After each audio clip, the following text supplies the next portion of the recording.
friends! Welcome to another video. Update muli tayo. Magkano ang ating palitan ngayong araw ng Friday, May 10, 2024, real to peso. Para sa mga kababayan natin na nag-aabang at nais magpadala ngayong araw na ito, syempre mga friends, through STC pa rin po ito. Magkakaiba po ang palitan ng bawat bangko pero konti lang naman ang difference nun.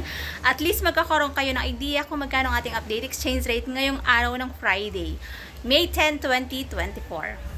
Update natin, 1 real equivalent ng 15.4 pesos. Nasa 15 pesos pa rin mga friends ang 1 real para sa mga kababayan natin na nag-aabang at nais magpadala ngayong araw na ito. Yan po ang ating update exchange rate through STC ito mga friends STC Pay to Bank Account, kaya mataas po ang palitan. Siyempre pag nagpapadala ng pera sa Pilipinas, merong binabayarang transfer fee at meron din po yung VAT. Ang lagi ko pa rin paalala para sa bawat isa sa atin, matuto tayong mag-ipon, magtipid at matutong mag-invest. Batid natin na mahirap ang buhay sa ibang bansa pero syempre nagtitiis at nagtsatsaga pa rin tayo para sa ating mga mahal sa buhay at para din sa ating mga pangarap. Pero wag nating kalimutan mga friends na mag-ipon tayo para sa ating kinabukasan.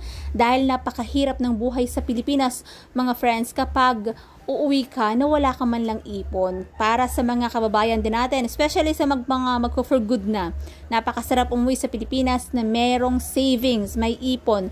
Ipon na magagamit pag nais mong magnegosyo. Kaya wag nating kalimutang mag-ipon tayo para sa ating kinabukasan. So that's it for today's video mga friends. Thank you for watching and see you in my next update. God bless everyone. Much love.